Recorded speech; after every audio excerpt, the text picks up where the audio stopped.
Fresh Meat thinks she can waltz into Camp Ironforge wearing our colors. Like some kind of Halloween costume. Staff. Sergeant Jake Thornfield's voice sliced through the humid Thursday evening air of the mess hall at Camp Ironforge like a rusty blade, causing every conversation in the packed dining facility to halt mid-sentence. 200 pairs of eyes turned toward the slight figure standing near the food service line, clutching a metal tray with hands that seemed to tremble under the sudden scrutiny. Before we jump back in, tell us where you're tuning in from, and if this story touches you, make sure you're subscribed, because tomorrow, I've saved something extra special for you. The words hung in the stifling air like smoke from a misfired weapon, carrying that particular brand of institutional cruelty that thrives in places where hierarchy matters more than humanity. Every soldier in that sweltering mess hall knew exactly what was about to unfold, and most of them were already reaching for their phones to capture what promised to be prime entertainment for their social media feeds. Corporal Rachel Hayes stood frozen under the harsh fluorescent lighting, her porcelain skin flushing crimson as the weight of collective attention pressed down on her like a physical force. With her auburn hair pulled back in a regulation bun that somehow managed to look both military precise and effortlessly elegant, and those striking emerald eyes that seemed almost too bright for her delicate features. She looked like someone who had wandered off a college campus and accidentally stumbled into a war zone. The oversized digital camouflage uniform hung on her petite frame like borrowed clothes, the fabric bunching awkwardly around her narrow shoulders and slim waist. Beneath the military-issued jacket, she wore a simple olive green t-shirt and standard-issue combat pants that only emphasized how thoroughly out of place she appeared among the battle-hardened soldiers surrounding her. Everything about her presence seemed to whisper mistake to anyone who bothered to look. I mean, seriously, Thornfield continued, his 6 feet 3 inches frame casting a long shadow as he stepped away from his table, his muscular build straining against the fabric of his perfectly fitted uniform that practically screamed elite infantry. The chevrons on his sleeve caught the light as he gestured broadly toward Rachel, playing to his audience with the practiced ease of someone who had built his entire identity around being the alpha predator in every room he entered. Who signed off on this? Did we start recruiting from the local drama club?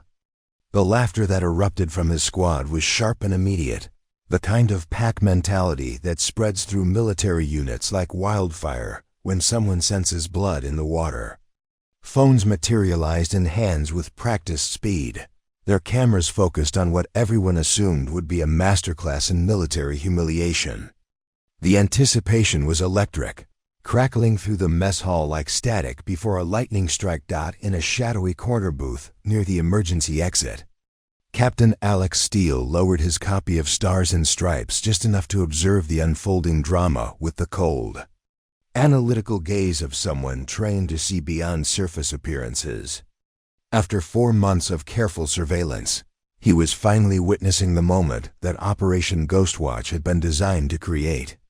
His fingers moved with practiced subtlety, activating the recording device concealed within his jacket pocket while his trained eyes cataloged every detail of the scene before him. Rachel remained perfectly still, her small hands gripping the edges of her meal tray with a white-knuckled intensity that most observers interpreted as fear. Her gaze remained fixed on the institutional gray floor tiles, shoulders hunched in a posture that screamed vulnerability to anyone watching. Every instinct in that crowded room read her as harmless, overwhelmed, completely unprepared for the aggressive attention being focused on her like a spotlight. But what the jeering crowd couldn't see, what even Thornfield's predatory instincts failed to detect, was the subtle way Rachel's feet had shifted into a perfectly balanced stance despite her apparent trembling. Her breathing, though appearing rapid and shallow with panic, actually followed the controlled patterns used in high-stress combat situations to maintain optimal heart rate and reaction time.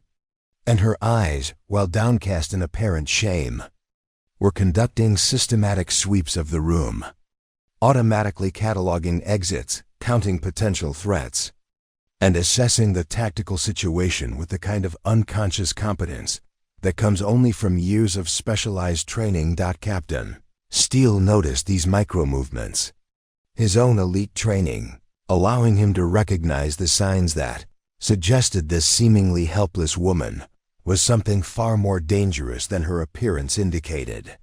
He reached for his encrypted communication device, fingers dancing across keys that would send an alert to handlers operating in shadows deeper than standard military intelligence. The message was brief but urgent. Target displaying advanced situational awareness. Recommend elevated observation protocols. What none of them knew. What couldn't possibly have been anticipated by anyone in that mess hall full of assumption and arrogance was that in exactly 23 minutes, when Thornfield would push too far and demand that Rachel remove what he considered her fraudulent uniform, every person at Camp Ironforge would discover they had just witnessed the opening act of the most catastrophic misjudgment in the installation's 40-year history.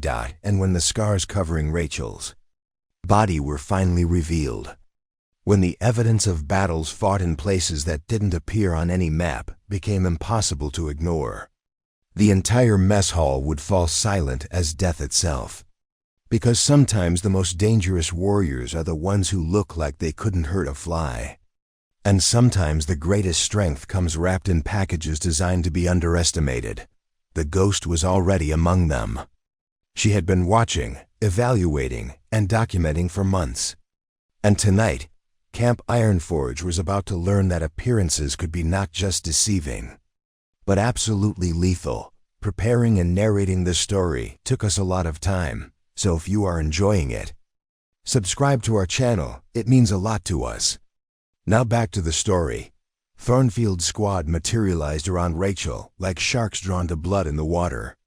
Their coordinated movements speaking of countless similar encounters where they had established dominance through sheer intimidation.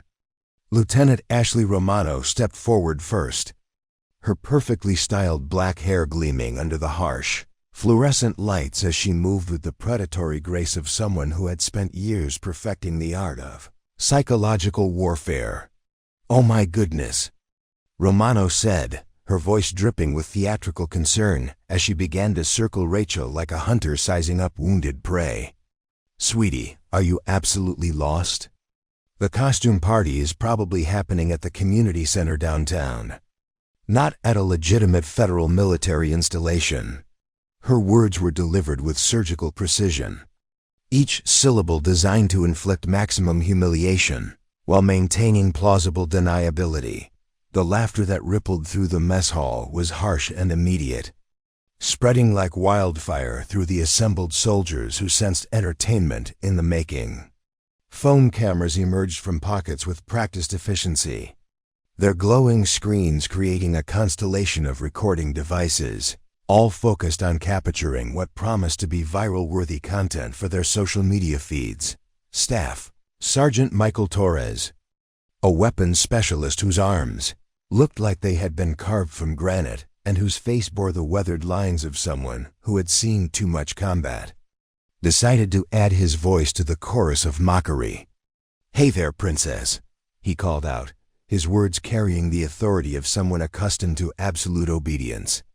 "You do realize this is actually a military base, right? Not some kind of themed restaurant where civilians can play dress-up?" The insult landed like a physical blow, causing Rachel's shoulders to hunch forward even further as she absorbed the verbal assault with what appeared to be devastating effectiveness.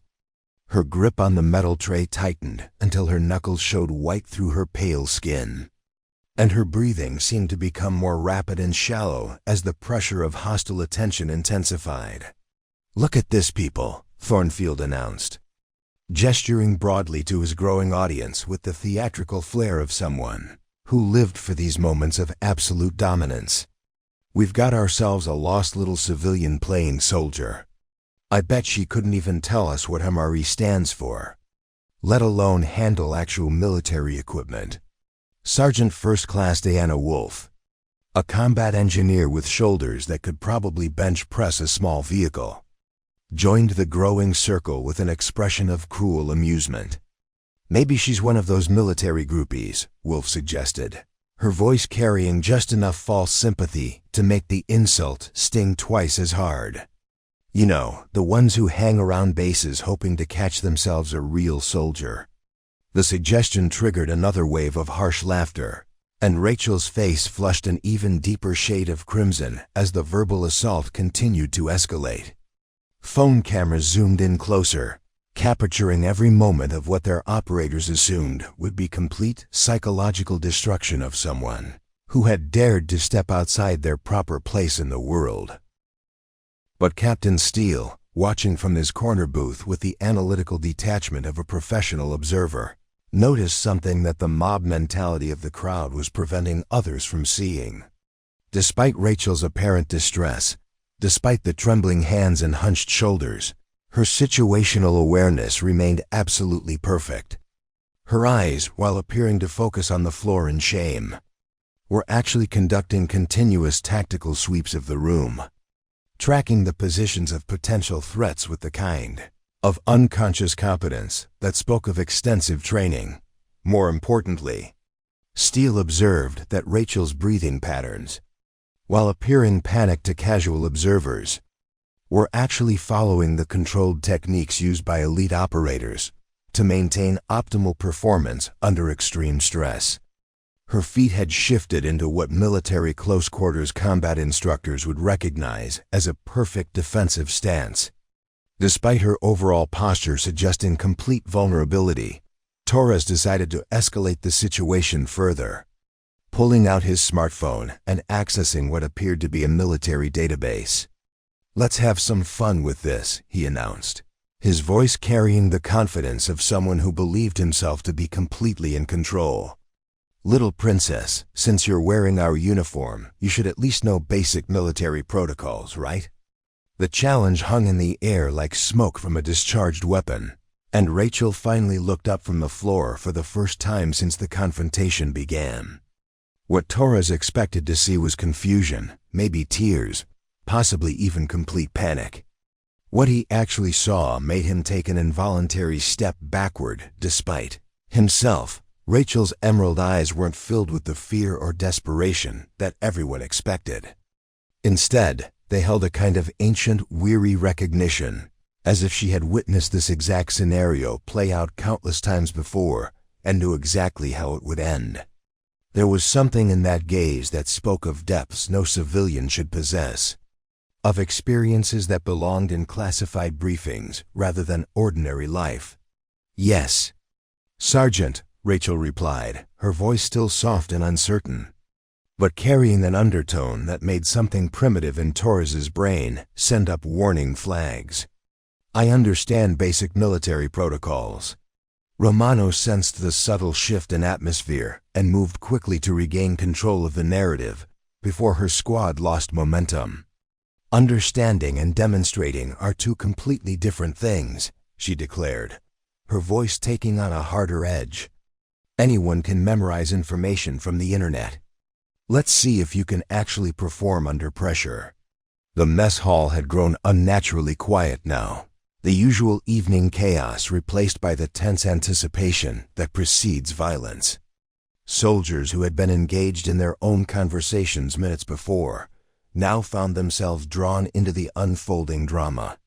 Sensing that they were witnessing something that might have consequences far beyond simple entertainment, Thornfield felt the crowd's attention like a drug, feeding his psychological need to dominate and control. His entire sense of self-worth depended on maintaining his position at the top of the social hierarchy, and Rachel's quiet compliance only fueled his appetite for further humiliation. "You know what I think?"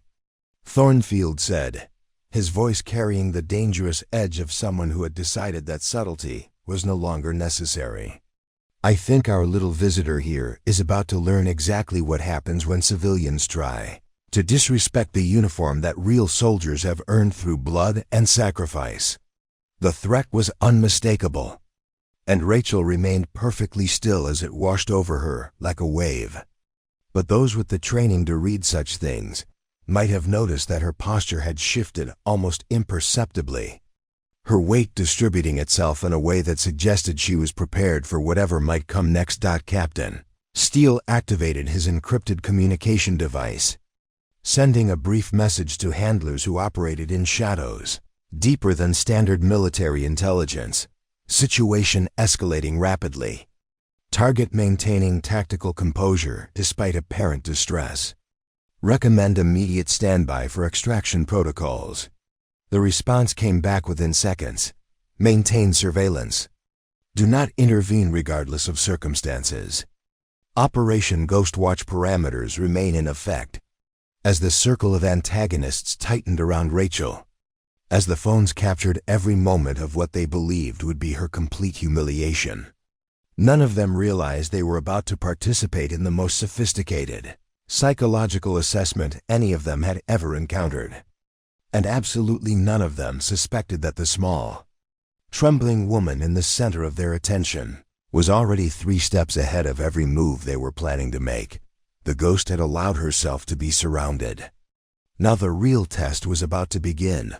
Private First Class Danny Chun stood at the edge of the growing crowd, his stomach churning as he watched the systematic harassment unfold before his eyes.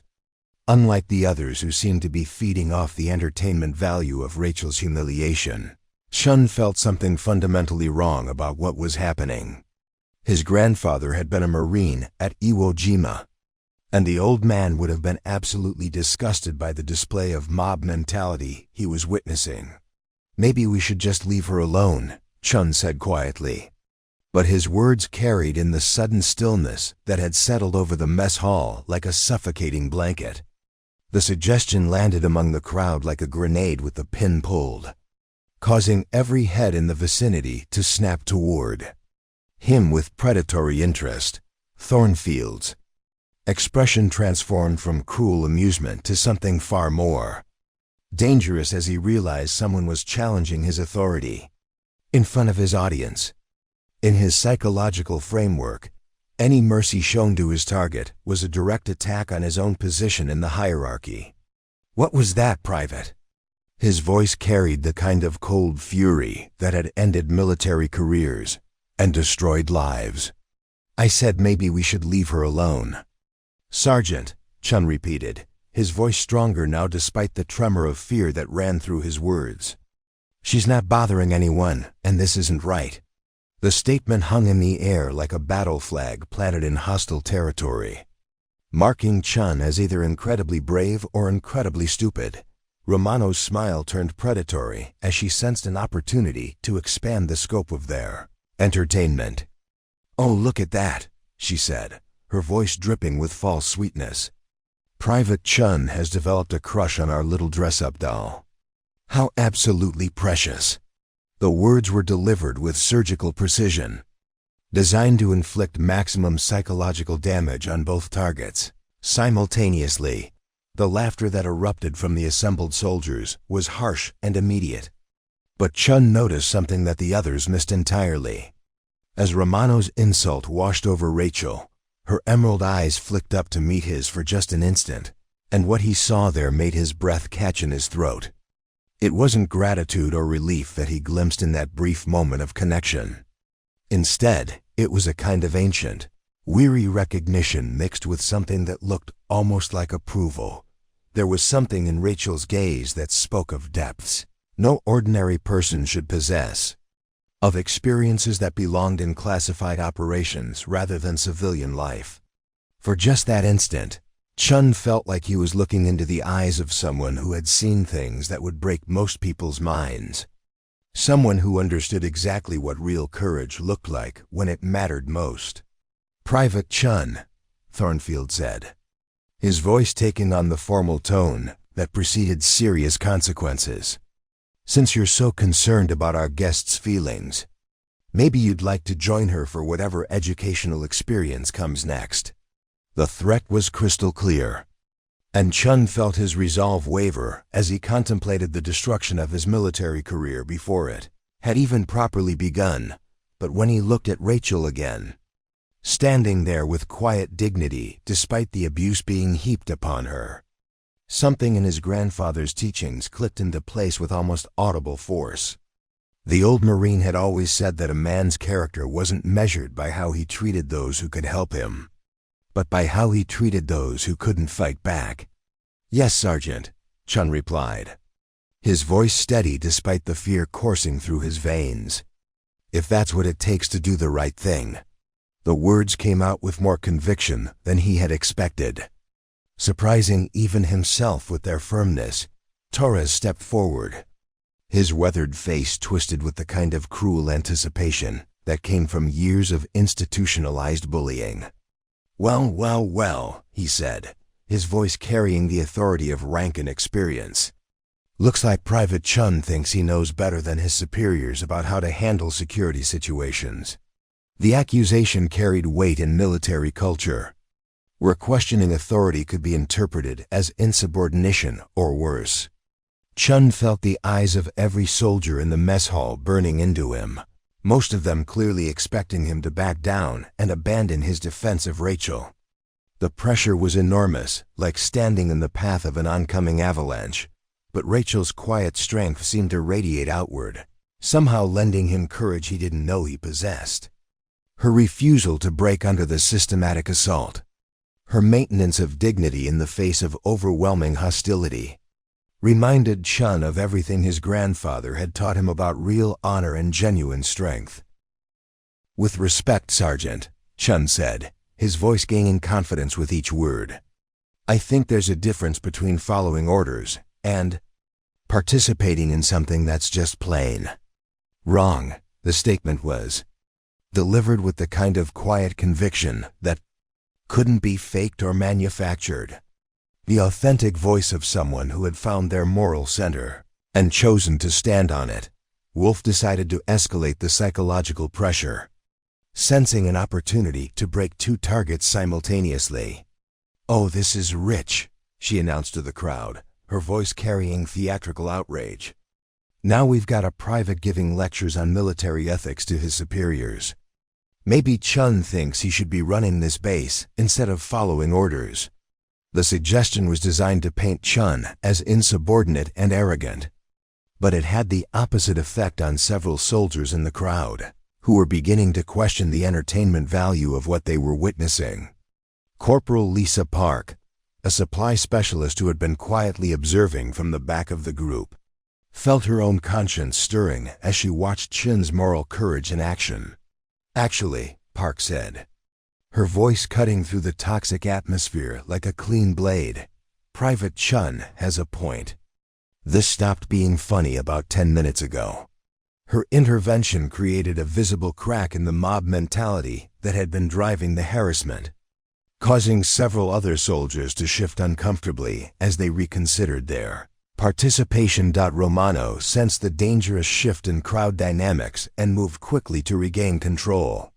"What we have here," she announced with calculated authority, "is a failure of military discipline. When soldiers start questioning legitimate security procedures because they've developed emotional attachments, unit cohesion breaks down." It was a clever reframing of the situation, designed to make Chun's moral stand appear as a violation of military order rather than an act of conscience. But Rachel, listening to the exchange with apparent passivity, was conducting her own assessment of the characters being revealed under pressure. Captain Steele, monitoring the situation from his corner position, noted how the introduction of moral resistance was causing fractures within the group dynamic. The soldiers who had joined the harassment were beginning to separate into distinct categories: those who enjoyed the cruelty for its own sake, those who participated out of social pressure, and those who were beginning to question their involvement entirely. His encrypted device vibrated with an incoming message: "Document all personnel reactions. Character assessment protocols require complete evaluation of moral courage under pressure." Steele responded quickly, "Understood." Multiple subjects displaying unexpected ethical resistance. Situation becoming more complex than anticipated. Chun felt the weight of Rachel's quiet approval like a warm current running through his veins, giving him strength he had never known he possessed. His grandfather's voice echoed in his memory, talking about the difference between following orders and doing what was right, about the moments that defined a person's character for the rest of their lives. "Sergeant Thornfield," Chun said, his voice carrying new authority despite his junior rank, "I respectfully request that you reconsider this course of action. This woman has done nothing to deserve this treatment, and continuing down this path reflects poorly on all of us." The formal language of military protocol, combined with Chun's obvious sincerity, created a moment of cognitive dissonance that rippled through the assembled crowd. Here was a junior enlisted soldier standing up to senior NCOs, not out of insubordination, but out of genuine moral conviction. Thornfield felt his psychological foundation cracking as the situation spiraled beyond his control. His entire sense of self-worth depended on maintaining dominance, and Chun's principled resistance was threatening the carefully constructed hierarchy that defined his identity. But what none of them realized, what couldn't have been anticipated by anyone in that increasingly tense mess hall, was that Rachel Hayes was conducting the most sophisticated assessment of military character that any of them had ever encountered. Every act of courage, every moment of moral failure, every choice to stand up or remain silent was being cataloged and evaluated by someone whose recommendations would reshape careers and redefine the culture of Camp Ironforge itself. Ghost had found her allies. Now she knew exactly who could be trusted when the real test began. Colonel William Hartwell chose that precise moment to enter the mess hall, his weathered face automatically scanning the room with the kind of situational awareness that came from 32 years of making life-and-death decisions across 4 different theaters of operation. At 57, Hartwell possessed the distinctive bearing of a career officer who had earned his rank through competence rather than politics, and his pale gray eyes missed absolutely nothing as they swept across the unnaturally tense atmosphere that had settled over his facility like toxic fog. The crowd formation immediately caught his attention, along with the forest of glowing phone screens and the palpable hostility radiating from the center of the assembly. In Hartwell's extensive experience, this particular combination of factors invariably preceded incidents that required extensive paperwork and uncomfortable conversations with Pentagon oversight committees. "What exactly is the situation here?" Hartwell's voice cut through the tension with the authority of 3 decades spent commanding soldiers in combat zones, causing every person in the immediate vicinity to snap to attention with varying degrees of military precision. The formal tone carried just enough edge to make it clear that someone was about to provide a very detailed explanation of recent events. Thornfield snapped to rigid attention, but his confident smirk remained firmly in place as he prepared to present his version of events. "Colonel, sir, just conducting an impromptu security inspection. We discovered an unauthorized individual wearing military uniform on base property, and we're attempting to verify her credentials and right to be here." The explanation was technically accurate while being completely misleading, delivered with the kind of practiced bureaucratic precision that Thornfield had perfected over years of avoiding responsibility for his actions. To anyone not familiar with the actual sequence of events, his account would sound like proper military procedure rather than systematic harassment. Hartwell's experienced gaze moved to Rachel, taking in her oversized uniform jacket, her civilian clothes beneath, and her obvious discomfort under the hostile scrutiny. To his trained eye, she appeared to be exactly what Thornfield claimed, a confused civilian who had somehow ended up in the wrong place at the wrong time, wearing borrowed or stolen military gear. "Ma'am," Hartwell said, his voice carrying the weight of official inquiry, but lacking the cruel edge that had characterized the harassment she had been enduring. "Do you have proper authorization to be on this military installation?"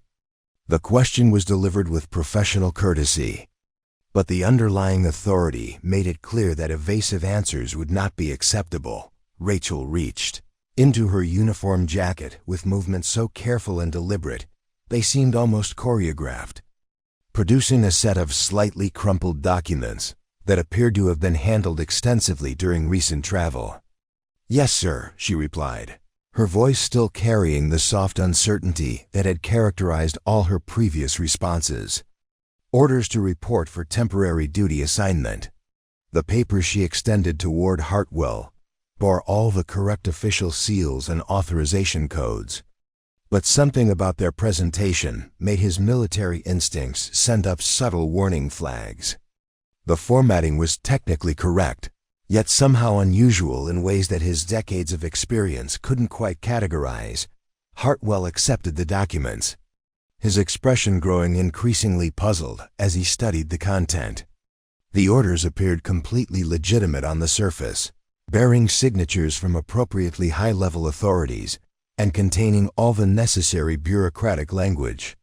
However, the assignment parameters were extraordinarily vague, and the reporting structure seemed to bypass several levels of normal military hierarchy in ways that struck him as highly irregular. "These orders are unconventional," Hartwell said slowly, his military mind automatically flagging inconsistencies that didn't quite rise to the level of obvious forgery. "The authorization codes check out, but the assignment details are classified at levels that exceed my security clearance."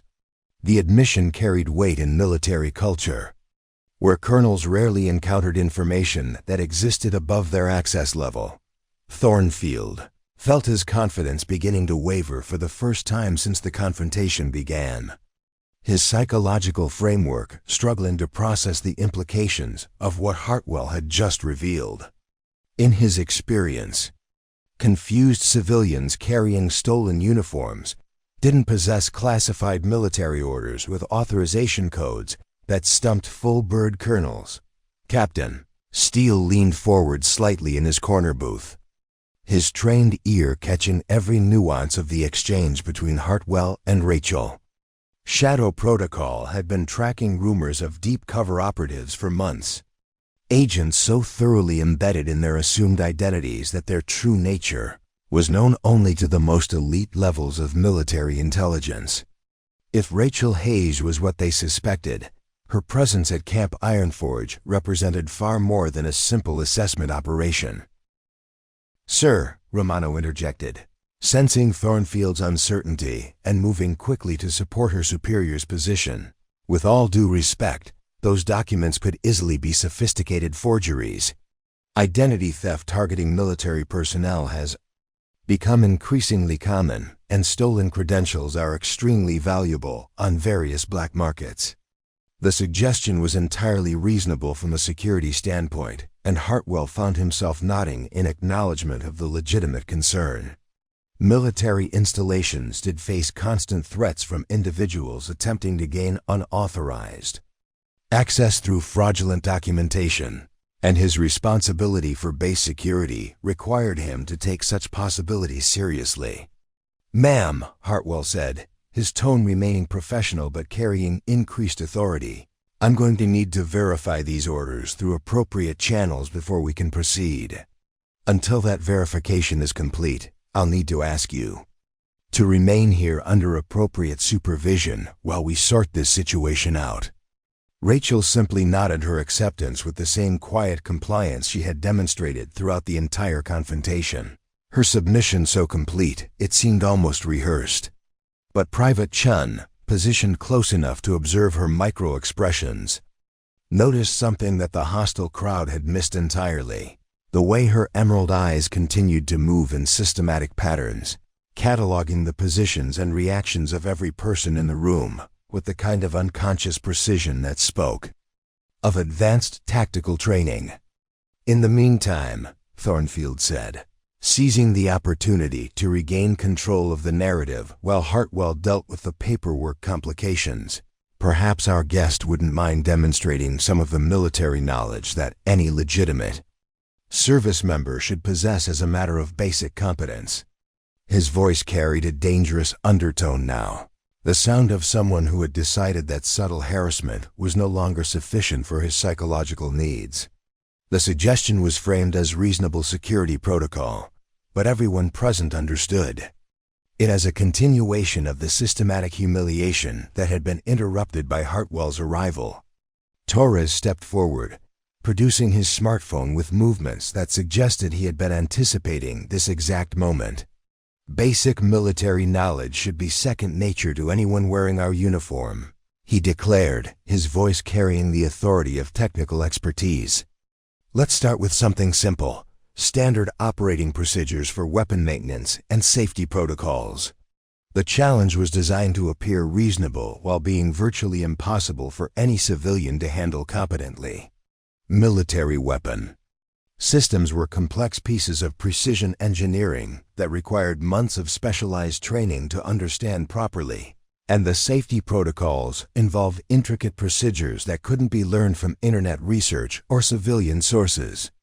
But Captain Steele, monitoring the exchange with growing interest, had received preliminary intelligence that made Rachel's true identity a matter of highest national security concern. The encrypted device in his jacket vibrated with an incoming priority message that caused his expression to harden with sudden understanding. Facial recognition analysis complete. Target identified with 97% confidence. Ghost Dragon operative confirmed active. Do not engage under any circumstances. The message was accompanied by classification warnings that made Steele's blood run cold. If the analysis was accurate, they weren't dealing with a simple assessment operation or even a routine security investigation.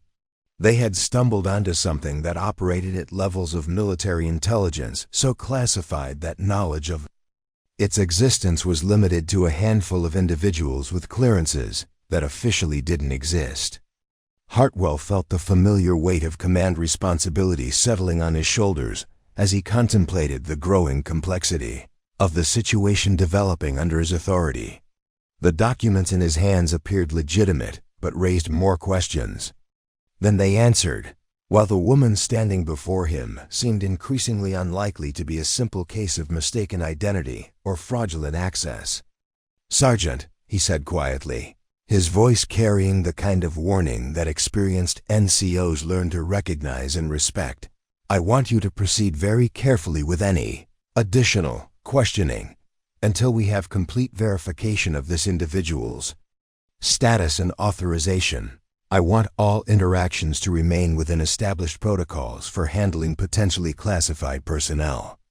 The warning was delivered with sufficient diplomatic language to avoid direct contradiction of Thornfield's authority, but the underlying message was unmistakable. Hartwell suspected they were dealing with something far more significant than routine security screening, and he wanted to avoid creating an incident that could have consequences reaching far beyond Camp Ironforge. But Thornfield's psychological makeup, driven by deep-seated insecurity and an overwhelming need to dominate, prevented him from recognizing the wisdom of tactical retreat. Instead, he interpreted Hartwell's caution as weakness and an opportunity to demonstrate his own superior judgment in handling security threats. "Sir," he replied, his tone remaining respectful while carrying an undercurrent of challenge, "with respect, proper security protocols require thorough vetting of any individual claiming authorized access to this facility. If this person is legitimate, she should welcome the opportunity to demonstrate her qualifications. If she's not, we need to know that immediately." The logic was sound enough to make Hartwell hesitate, caught between his growing instincts that suggested caution and his genuine responsibility for maintaining installation security. In his position, erring on the side of thoroughness was usually the safer option, even when something felt fundamentally wrong about the entire situation. As the standoff continued to develop, with Rachel standing quietly at the center of increasingly complex forces beyond her apparent control, none of the participants realized they were about to witness the most sophisticated psychological assessment operation in the history of Camp Ironforge. Every reaction, every decision, Every moment of moral courage or failure was being evaluated by someone whose recommendations would reshape the culture of military leadership for decades to come. The ghost had drawn them all into her web, and now the real test was about to begin. Corporal Blake Morrison, a demolition specialist with forearms like steel cables and a face that looked like it had been carved from granite, decided to join what he perceived as legitimate security testing. His expertise with explosive devices had earned him respect throughout Camp Ironforge, and his reputation for technical precision made him the natural choice when complex equipment assessments were required. "All right, if you're really military personnel," Morrison announced, his voice carrying the confidence of someone accustomed to being the technical authority in any room, "then basic weapons knowledge should be second nature to you." He gestured toward Torres, who immediately began moving toward the secured equipment locker, where training weapons were stored behind reinforced steel and electronic locks. The M4 carbine that Torres retrieved was standard military issue, familiar to every soldier in the facility, but significantly more complex than civilian weapon systems. The rifle represented months of specialized training for most personnel, with intricate mechanisms and safety procedures that couldn't be learned through casual exposure or internet research. "Complete field strip and reassembly," Morrison declared, consulting his ruggedized military timepiece with theatrical precision. "Current base record stands at 19 seconds, held by Master Sergeant Rodriguez from our Advanced Weapons Training Unit. Think you can handle something in that neighborhood, Princess?" The challenge was essentially impossible for any civilian to complete successfully. Even experienced soldiers rarely achieved times under 25 seconds, and the base record belonged to someone with 15 years of specialized weapons instruction. Morrison was effectively asking Rachel to perform a miracle, and everyone present understood the test was designed for public failure. Rachel approached the weapon table with measured steps, her small hands reaching for the carbine with movements that appeared hesitant and uncertain. The hostile crowd pressed closer, phone cameras focusing intently as they anticipated witnessing the moment when her pretense would finally collapse under the weight of technical impossibility. She lifted the M4 with both hands, performing chamber inspection and safety confirmation with movements so automatic they seemed unconscious. Her fingers located the takedown pins with the kind of familiarity that suggested muscle memory rather than conscious thought, and the systematic disassembly process began with fluid precision that made the watching crowd grow unnaturally quiet. Upper receiver separated from lower with a soft mechanical click. Bolt carrier group extracted without the fumbling that typically characterized amateur attempts. Charging handle removed with surgical precision. Buffer spring and bolt extracted from their housing with the kind of confident movements that spoke of thousands of repetitions under various conditions. Each component was placed on the aluminum table in perfect order, the disassembly flowing like carefully choreographed performance art. The crowd's anticipated laughter died in their throats as they realized they were witnessing something extraordinary, something that transcended their expectations and challenged their fundamental assumptions. Morrison found himself leaning forward despite his confident demeanor, his technical expertise allowing him to recognize the exceptional skill being demonstrated. This wasn't lucky guesswork or YouTube education. This was the kind of weapons proficiency that belonged in elite military units, the result of intensive professional training under demanding conditions. 8 seconds for complete disassembly, someone whispered from the back of the crowd, the words carrying across the suddenly silent mess hall like ripples across still water. The reassembly process was even more impressive, if such a thing were possible. Components flowed together as if guided by magnetic attraction, each part finding its designated position without hesitation or adjustment. Rachel's hands moved with the fluid certainty of someone for whom weapons maintenance had become as natural as breathing. Buffer spring insertion, bolt carrier positioning, charging handle installation, takedown pin engagement. The final mechanical element snapped into place with sounds like precise clockwork. And Rachel stepped back from a fully assembled weapon that could have passed the most rigorous inspection standards. Total time, 15 seconds, Morrison announced, his voice carrying a mixture of disbelief and growing respect. New base record. The words seemed to echo in the profound silence that had settled over the mess hall like a heavy blanket. Thornfield stared at his stopwatch, as if the device had personally betrayed him, while Romano's expression cycled through confusion, denial, and the uncomfortable realization that their assumptions might have been fundamentally incorrect. Torres examined the reassembled weapon with his expert eye, finding every component in perfect position and proper adjustment. But Captain Steele, monitoring the demonstration with his trained analytical perspective, noticed details that the amazed crowd was missing entirely. Rachel's weapon handling wasn't just competent. It demonstrated the kind of advanced technical proficiency that belonged in special operations units. Her movements carried the unconscious efficiency that came from handling weapon systems under combat conditions, where hesitation or error could mean death. His encrypted communication device vibrated with an incoming priority alert. Performance analysis confirms advanced operator status. Weapons proficiency exceeds 99th percentile of active duty personnel. Colonel Hartwell stepped forward to examine the weapon himself, his experienced eye noting the precision of the assembly and the smooth operation of all mechanical systems. In 32 years of military service, he had rarely seen such exceptional technical skill demonstrated with such casual confidence. "Where did you learn weapons maintenance at this level?" Hartwell asked quietly, his question carrying genuine curiosity rather than hostile interrogation. The performance he had just witnessed belonged in advanced military training schools, not civilian experience.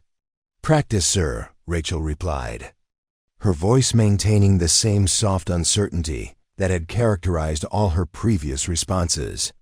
But the single word carried different weight now, in the context of everything the assembled soldiers had witnessed. What kind of practice produced this level of technical mastery? What kind of training created muscle memory so deeply ingrained that conscious thought became unnecessary?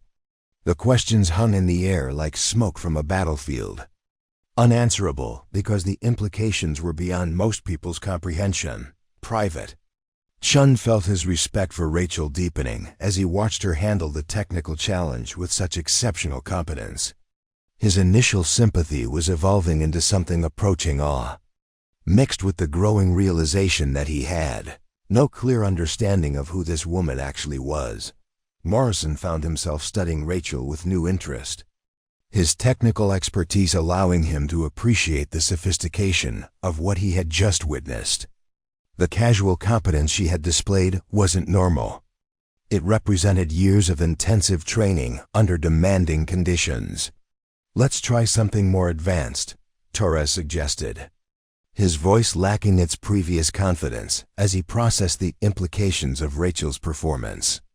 He moved toward a different section of the equipment locker, retrieving a disassembled M240B machine gun that represented significantly greater mechanical complexity. The M240B was a crew-served weapon system that required specialized training to operate and maintain properly. Its disassembled state presented a puzzle that challenged even experienced weapons specialists, with multiple subsystems and intricate timing mechanisms that had to be perfectly coordinated. "Complete assembly from component parts," Morrison announced, though his voice carried less theatrical confidence than his previous challenges. "No time limit, but proper headspace and timing adjustment required." The technical requirements he specified would stump most soldiers who lacked advanced weapons training. Rachel approached the machine gun components with the same measured confidence she had demonstrated with the carbine.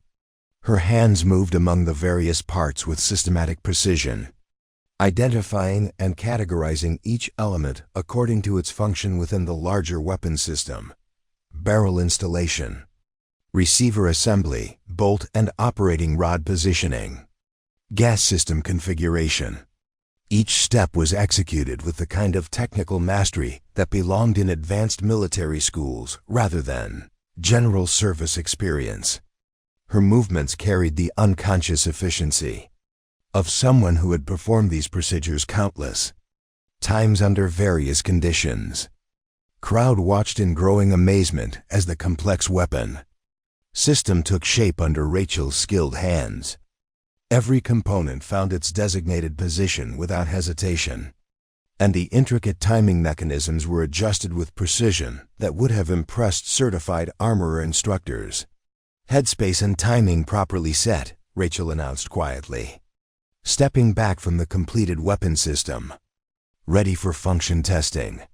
Her casual delivery of technical terminology that many soldiers struggled to understand properly only added to the growing sense that they were witnessing something extraordinary. Hartwell examined the assembled machine gun with his expert eye, testing the mechanical systems and verifying the technical adjustments Rachel had made. Everything was perfect, adjusted to specifications that would have challenged soldiers with years of specialized weapons training. Captain Steele received another encrypted message that made his expression harden with sudden understanding. Target demonstrating capabilities consistent with Tier 1 operator training.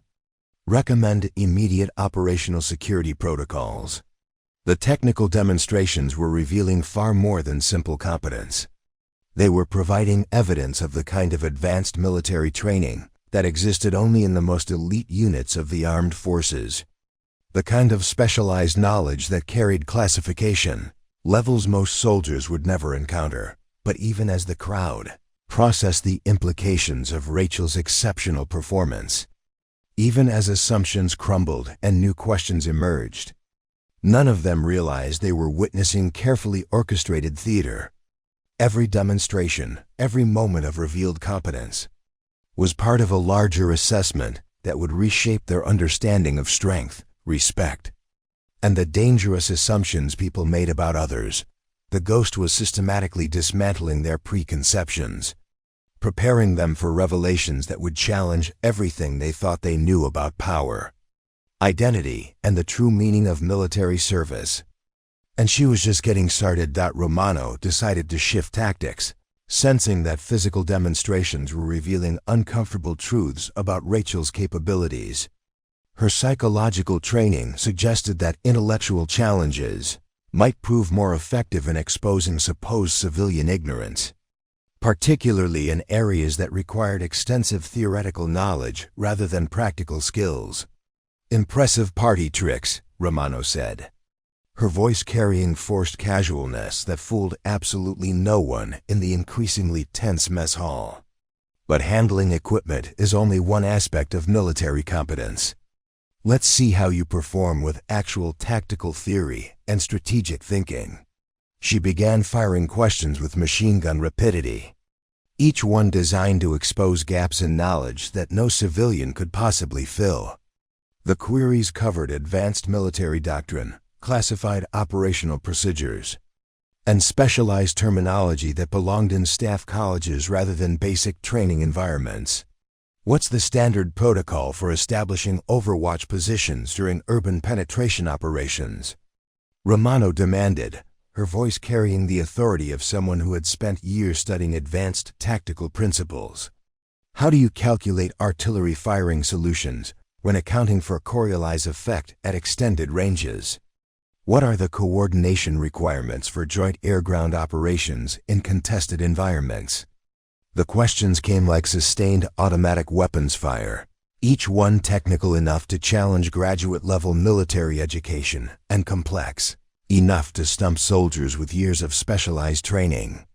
Romano was essentially asking Rachel to demonstrate mastery of subjects that required advanced degrees and classified access to understand properly. But Rachel answered them all with the kind of casual precision that suggested the information was so fundamental it hardly required conscious thought. Her responses weren't just correct. They were exhaustively complete, delivered with technical accuracy that would have impressed instructors at the most elite military academies. Overwatch positioning requires elevation advantage with clear fields of fire, multiple egress routes, and communication redundancy with ground elements, she began, her voice gaining confidence with each technical detail. Artillery calculations must account for range, wind speed, temperature, humidity, and rotational effects, with Coriolis compensation becoming significant beyond 800 meters depending on latitude and firing direction. Her explanation continued with mathematical precision that demonstrated not just theoretical knowledge, but practical understanding gained through real-world application under demanding conditions. The technical terminology flowed naturally, without the hesitation that typically characterized someone reciting memorized information.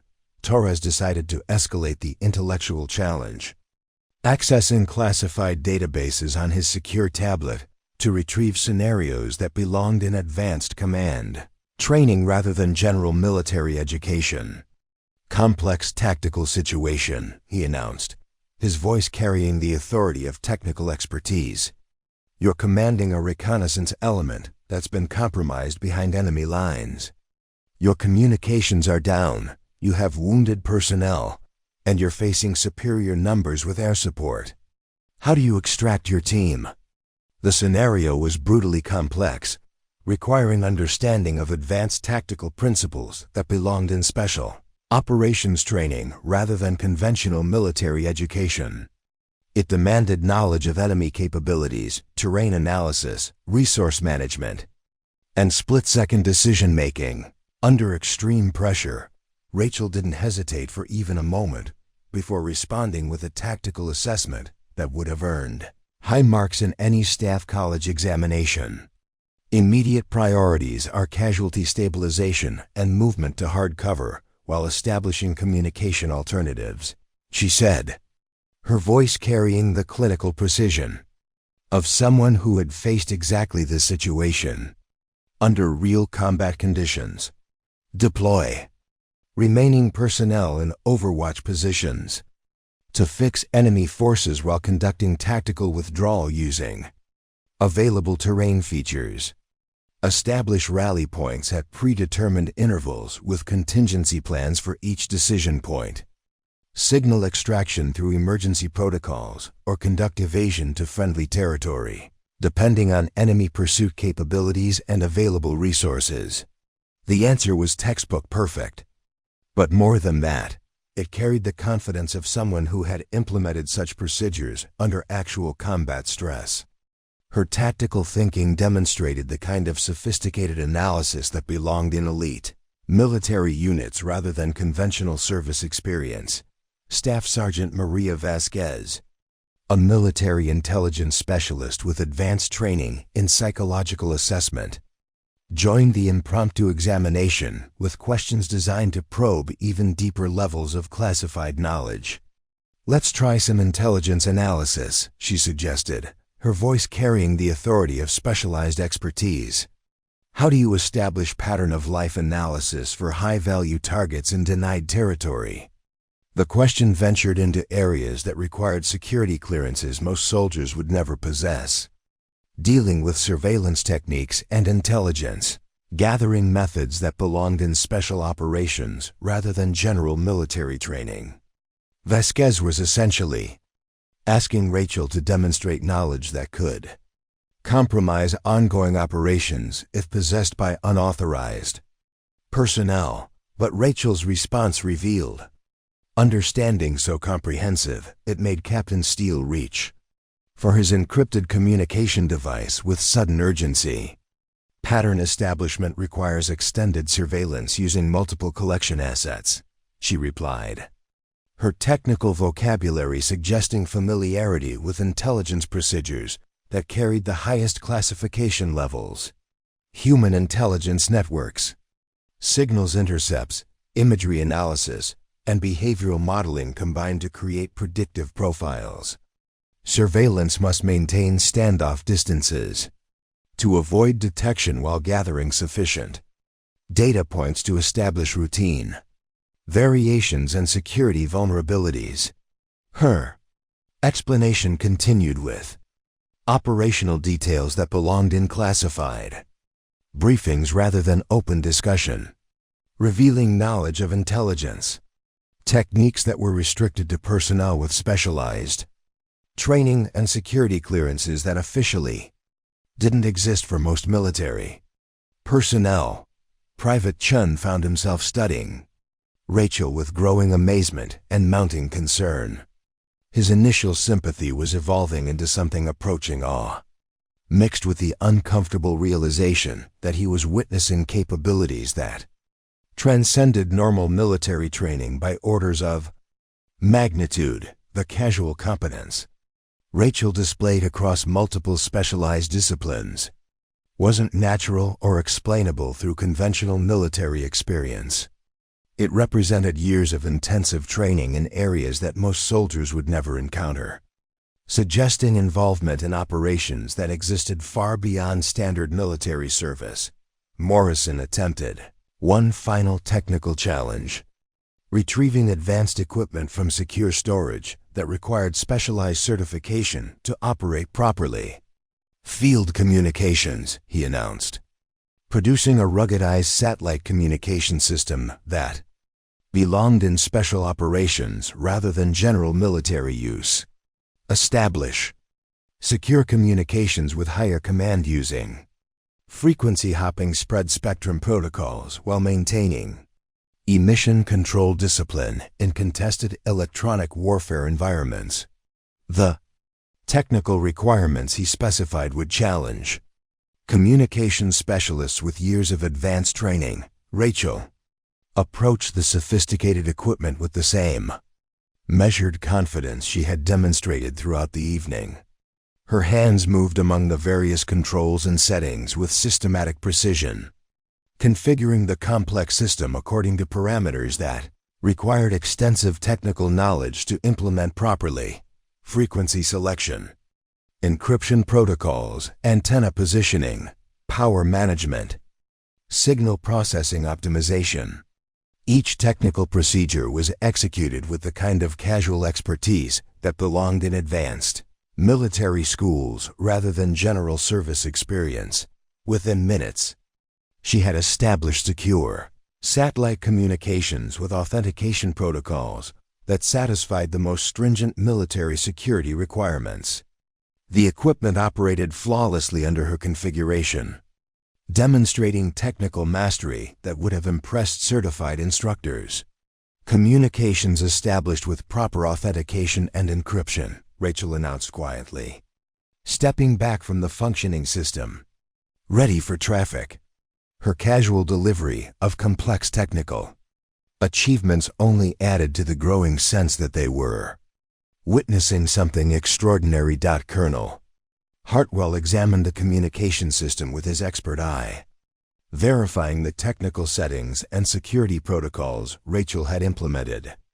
Everything was perfect, configured to specifications that would have challenged soldiers with years of specialized communications training. The demonstrations were becoming uncomfortable for everyone involved, as each test designed to expose Rachel's supposed incompetence instead revealed depths of knowledge that seemed impossible for any conventional military personnel to possess.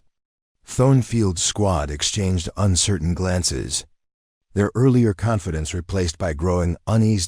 Captain Steele received encrypted messages that made his blood run cold. Target demonstrating capabilities consistent with highest-level special operations training. Knowledge base indicates involvement in classified programs beyond standard intelligence access. But even as the technical evidence mounted, even as assumptions crumbled under the weight of demonstrated competence, Rachel maintained her submissive demeanor and uncertain voice. The contrast between her apparent vulnerability and her exceptional capabilities was creating cognitive dissonance that challenged everyone's ability to process what they were witnessing. Romano felt her psychological framework beginning to crack as she realized that every challenge they presented was being met with performance that exceeded their own capabilities. The woman they had been mocking and humiliating was demonstrating mastery of subjects that would challenge the most elite military professionals. The evening's events were spiraling beyond anyone's ability to control or understand, revealing truths that threatened to reshape everyone's conception of strength, competence, and the dangerous assumptions people made about others based on appearance alone. And Rachel Hayes stood quietly at the center of the chaos she had created simply by being exactly who she was, waiting for the moment when the final revelation would transform everything they thought they knew about power, respect, and the true meaning of military service. Thornfield's psychological framework was disintegrating rapidly as each successive demonstration shattered his carefully constructed narrative of superiority and control. The woman he had intended to humiliate was systematically proving herself more competent than anyone in his squad, more knowledgeable than soldiers with decades of experience, more skilled than instructors with advanced certifications. His need to dominate, to maintain his position at the apex of the social hierarchy, was driving him beyond the boundaries of rational judgment into territory that would have consequences far beyond simple disciplinary action. The cognitive dissonance created by Rachel's exceptional performance was creating a psychological pressure that his mind couldn't process healthily. "Enough of these games," Thornfield declared, his voice taking on the dangerous edge of someone who had abandoned all pretense of professional conduct. "I think it's time we got to the bottom of exactly who you are and what you're really doing."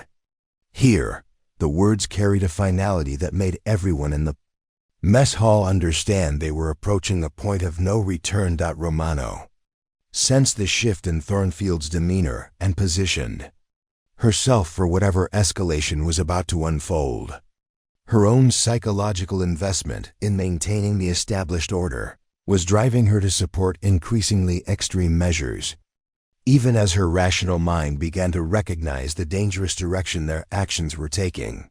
Security protocols require thorough verification of all personnel claiming authorized access to this facility, Romano announced, her voice carrying false official authority designed to provide legal cover for whatever Thornfield was planning. Standard procedures include comprehensive physical inspection to ensure no unauthorized materials or identifying marks are present. The euphemistic language couldn't disguise the reality of what was being proposed, and Colonel Hartwell felt alarm bells ringing in his mind as he recognized the dangerous territory they were entering. His command authority was being undermined by subordinates whose judgment had been compromised by psychological factors he couldn't fully understand. "Sergeant Thornfield," Hartwell said, his voice carrying the warning tone that preceded serious disciplinary action, "I'm ordering you to stand down and await proper verification through official channels." The command was delivered with absolute authority, but Thornfield's psychological state had progressed beyond the point where rational military discipline could penetrate. "Sir." "With respect," Thornfield replied, his tone maintaining surface military courtesy while carrying an undertone of challenge that bordered on insubordination. "Proper security procedures require immediate verification of potentially compromised personnel. Any delay could compromise operational security for this entire installation." The logic was twisted but contained enough legitimate security concerns to create hesitation in Hartwell's response. The colonel found himself caught between his growing instincts that something was fundamentally wrong and his genuine responsibility for maintaining installation security. Torres stepped forward with equipment that belonged in security processing rather than mess hall confrontations. "Complete inspection protocols," he announced, his voice carrying the authority of someone who believed himself to be following legitimate procedures. "Remove all clothing and personal items for comprehensive security screening. The demand was delivered with clinical precision designed to make it sound like standard military procedure. But everyone present understood. They were witnessing something that had crossed the line from security screening into systematic humiliation and abuse of authority. Private Chun felt his grandfather's combat instincts surge to life as he recognized the moral crisis developing before his eyes. Every principle the old Marine had taught him about honor, respect, and protecting those who couldn't protect themselves was screaming that this had gone too far beyond any reasonable justification. "This isn't right," Chun said, his voice cutting through the toxic atmosphere with moral clarity that couldn't be ignored or dismissed. "This stopped being about security a long time ago." His statement carried the weight of someone who had found his ethical center and was prepared to defend it regardless of personal consequences. But Rachel's voice cut through the tension with unexpected calm that made everyone in the room turn to stare at her with sudden attention. "It's fine," she said, her words delivered with such serene acceptance they seemed to echo in the sudden silence. "If Sergeant Thornfield believes a complete inspection is necessary for base security, I'll comply with his requirements." The casual acquiescence should have provided Thornfield with the victory he had been seeking. But something in Rachel's tone suggested this capitulation wasn't defeat. It was a choice, made with full understanding of consequences that others couldn't yet comprehend. Captain Steele felt ice water running through his veins as he watched Rachel's reaction to the ultimatum. Her body language remained submissive and vulnerable, but something in her eyes suggested that Thornfield had just made the most catastrophic error in judgment of his military career. The encrypted device in Steele's pocket vibrated with an incoming priority message that made his blood pressure spike. "Target preparing for identity revelation. All personnel maintain maximum distance. Do not interfere with operational parameters under any circumstances." Colonel Hartwell recognized the signs that preceded violence. Every instinct developed over 3 decades of military service screaming warnings that the situation was about to spiral completely beyond anyone's ability to control or contain. "Wait," he said urgently, his voice carrying sudden desperation. "I think we should reconsider this entire approach." But Rachel was already moving, her small hands reaching for the buttons of her oversized uniform jacket with movements so deliberate and controlled they seemed choreographed. "No, Colonel," she said gently, her voice carrying a quality that made everyone present focus their complete attention on her words. "Sergeant Thornfield is absolutely correct about the need for thorough security procedures." Her fingers found the first button, and Thornfield's expression transformed into something approaching predatory satisfaction as he interpreted her compliance as final confirmation of his dominance and control. The phones that had been recording throughout the evening focused with renewed intensity, their operators anticipating the ultimate moment of humiliation. Romano positioned herself for optimal viewing angle, her psychological investment in the established hierarchy requiring her to witness the complete destruction of someone who had dared to challenge their assumptions about strength and competence. Morrison and Torres moved closer to ensure they could capture every detail of what they assumed would be Rachel's final defeat, their technical expertise forgotten in the face of primitive psychological satisfaction at seeing someone who had made them question their own capabilities. Finally brought low. But Private Chun noticed something that the bloodthirsty crowd was missing entirely. As Rachel's jacket began to come undone, her breathing had changed from the rapid, shallow patterns of fear to something else entirely: the measured, controlled respiratory techniques used in combat situations to maintain optimal heart rate and ensure peak performance under extreme stress. Her posture, while maintaining the appearance of submission and vulnerability, had shifted almost imperceptibly into something that reminded chun of photographs he had seen of elite operators preparing for dangerous missions.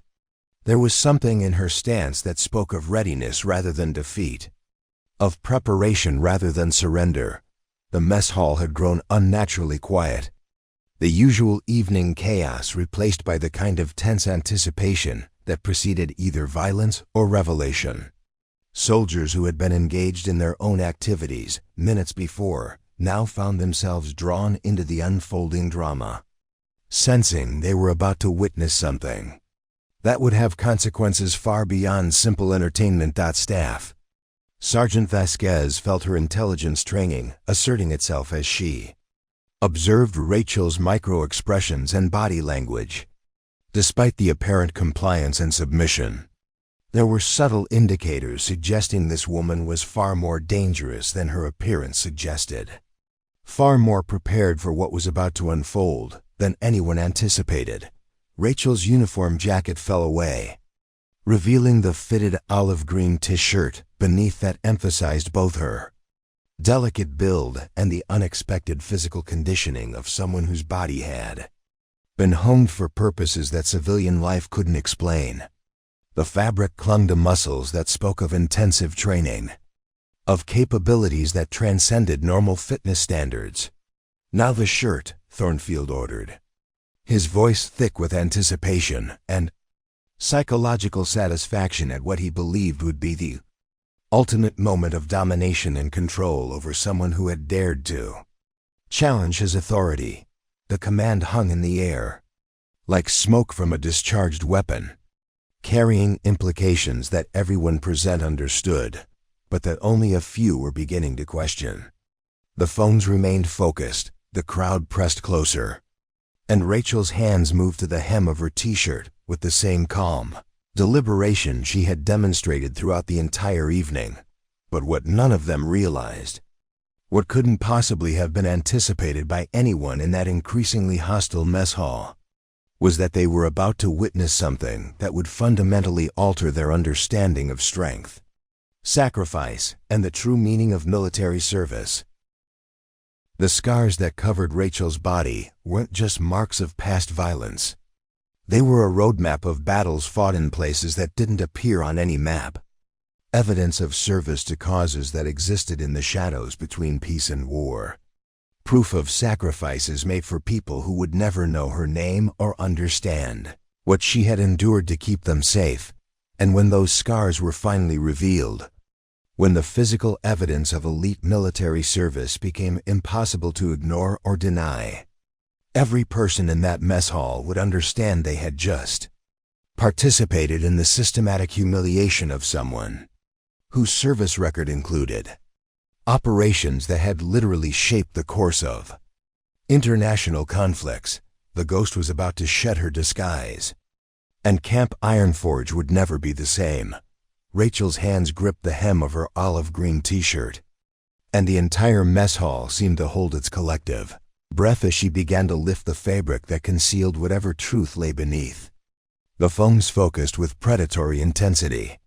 The crowd pressed forward with morbid fascination, and Thornfield's smile reached its maximum width as he anticipated the ultimate moment of triumph over someone who had dared to challenge his authority. But as the shirt rose higher, revealing first the toned muscles of Rachel's abdomen, then the defined lines of someone whose physical conditioning transcended normal military fitness standards, what began to emerge wasn't weakness or vulnerability. Instead, the growing glimpse of something that spoke of violence, sacrifice, and survival under conditions that most people couldn't imagine began to capture the crowd's attention. The first scar became visible as a pale line across her lower ribs, clearly the result of a blade that had come dangerously close to vital organs. But it wasn't alone. As more of Rachel's torso was revealed, an entire constellation of marks began to emerge, each one telling a story of violence survived and battles won against overwhelming odds. A circular depression near her left shoulder spoke of a bullet wound that had been treated under field conditions, while parallel lines across her back suggested shrapnel damage from an explosion that should have been fatal. The scars weren't random or accidental. They formed a pattern that any medical professional would recognize as evidence of sustained combat in the most dangerous environments on Earth. Private Chun was the first to understand what they were witnessing. His voice barely above a whisper as recognition dawned. "Holy shit, those are combat wounds." The words hit the mess hall like a thunderclap, causing conversations to die mid-sentence as soldiers began to process the implications of what was being revealed. But it was Staff Sergeant Vasquez, with her intelligence training and medical background, who provided the clinical assessment that transformed the speculation into certainty. "Gunshot wounds, blade trauma, explosive fragmentation," she said, her voice carrying the authority of professional analysis. "Multiple encounters, different theaters. Extended combat exposure." The scars covered Rachel's back and torso like a roadmap of violence, each mark precisely positioned to miss vital organs by margins so narrow they suggested either incredible luck or exceptional medical intervention under battlefield conditions. These weren't the injuries of someone who had been unlucky once. They were evidence of sustained operations in environments where survival depended on skill, training, and resources that most soldiers never accessed. Romano's phone slipped from nerveless fingers, clattering against the concrete floor as the full implications of what she was witnessing began to penetrate her consciousness. The woman they had been systematically humiliating wasn't a confused civilian or military pretender. She was someone whose body bore the physical evidence of service in conflicts that existed beyond the scope of conventional military operations. But the revelation was only beginning. As Rachel's shirt continued to rise, exposing more of her back, the most significant marking began to emerge from beneath the fabric. Carved into the skin between her shoulder blades with surgical precision was something that made Captain Steele's blood turn to ice. A series of parallel lines and geometric patterns that belonged in classified briefings rather than mess hall confrontations. The scarification was intentional, deliberate, created through procedures that required medical expertise and carried meaning that transcended personal decoration.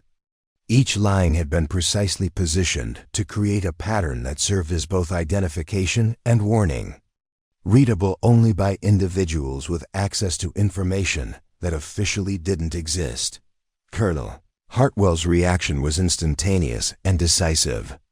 His military bearings snapped to rigid attention as recognition flooded through his consciousness, his weathered face draining of color while his hand rose in a crisp salute that belonged in ceremonial reviews rather than disciplinary situations. "Lieutenant Commander Rachel Hayes," he said, his voice carrying the weight of formal military recognition. "Call sign Ghost Reaper. Navy SEAL Team 6.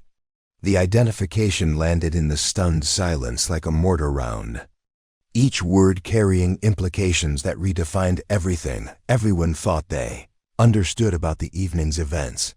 The transformation in the mess hall's atmosphere was immediate and spectacular. Soldiers who had been laughing and recording minutes before now stood frozen in place, their phones forgotten as the magnitude of what they had witnessed began to penetrate their consciousness. Thornfield's face drained of all color, his confident smirk dissolving into an expression of pure horror as the full weight of his actions crashed down on him like an avalanche. He had just ordered a Navy SEAL Team 6 operative to strip, had systematically humiliated someone whose service record included operations that had literally changed the course of international conflicts. Torres staggered backward, his hands rising involuntarily as if in surrender to forces beyond his comprehension. The technical challenges he had presented, the equipment demonstrations he had demanded, suddenly took on entirely different meaning when viewed through the lens of Rachel's true identity. Morrison felt his knees weaken as he realized the scope of his error in judgment. The weapons expertise she had demonstrated wasn't impressive for a civilian. It was routine competence for someone whose very existence depended on mastery of tools and techniques that most soldiers would never encounter. But the reactions, were only beginning as words spread through the mess. Haul with the speed of wildfire. Ghost Reaper, someone whispered from the back of the crowd. The call sign carrying weight that transcended normal military recognition. The phantom who eliminated the Kandahar cell. Another voice joined the growing chorus of recognition. The operator who saved Delta Company in Somalia. The stories began to flow like water breaking through a dam. Each account adding to the growing understanding that they had been in the presence of military legend made flesh. Rachel Hayes wasn't just any Navy SEAL. She was one of the most decorated and feared special operators in military history. Someone whose missions existed in the classified shadows between peace and war. Whose very identity was protected by security protocols that made most clearances look like kindergarten hall passes. The scars that covered her body weren't just evidence of combat. They were proof of battles fought in defense of principles and people that most individuals would never understand or appreciate. Each mark represented operations conducted in environments so dangerous that survival depended on capabilities that transcended normal human limitations. Garcia's psychological breakdown was immediate and public. Her hands shaking as the full enormity of what she had participated in crashed through her consciousness. She had just recorded the systematic harassment of someone whose service to the country included sacrifices that defied comprehension. "That's impossible," Thornfield stammered, his voice cracking like an adolescent's as his mind struggled to process information that contradicted everything he thought he understood about strength and authority. "She can't be. I mean, look at her." But looking at Rachel now, with her true identity revealed and the physical evidence of her service impossible to deny, everything made terrible and perfect sense. The flawless weapons handling, the advanced tactical knowledge, the medical expertise, the complete calm under pressure. It all pointed to exactly what she was, one of the most elite warriors in human history. Private Chun felt a mixture of vindication and terror coursing through his veins as he realized the scope of what he had witnessed. His moral courage in defending Rachel had been more important than he could possibly have understood. His grandfather's teachings about protecting others, validated in ways that transcended his wildest expectations. Captain Steele received encrypted messages that made his hands shake as he processed their implications. Identity confirmed. Ghost Reaper operational status verified. All surveillance protocols immediately suspended.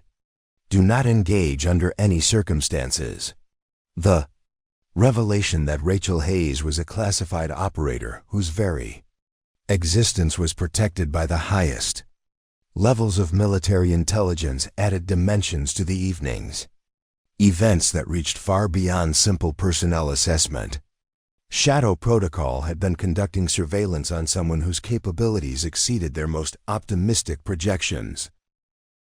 But even as the immediate shock of recognition rippled through the assembled soldiers, even as careers ended and assumptions crumbled under the weight of demonstrated reality, Rachel maintained the same calm demeanor that had characterized her behavior throughout the entire confrontation. She lowered her shirt with the same deliberate precision she had used for everything else, covering the scars that had revealed her true nature, while leaving the knowledge of their existence burned into every mind present. When she spoke again, her voice carried an authority that seemed to fill the entire mess hall. "At ease, Colonel," she said quietly, her words somehow carrying more command presence than officers with decades of experience. "You couldn't have known." That was precisely the point. The statement hung in the air like smoke from a battlefield, carrying implications that would reshape military careers and redefine the culture of Camp Ironforge for generations to come. The ghost had revealed herself, and nothing would ever be the same.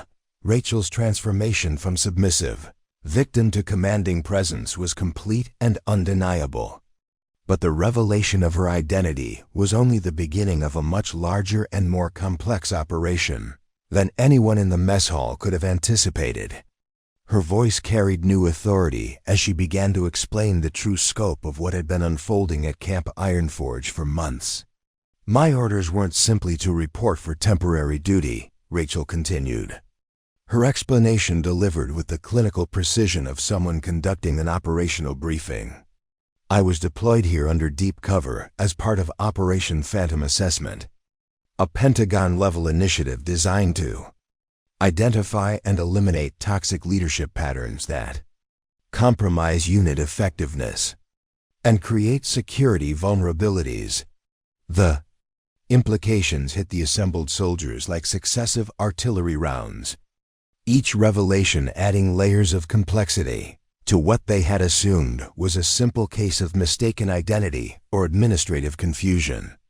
This hadn't been an accident or coincidence. Rachel's presence at Camp Ironforge had been carefully planned and executed as part of a systematic evaluation that reached the highest levels of military command.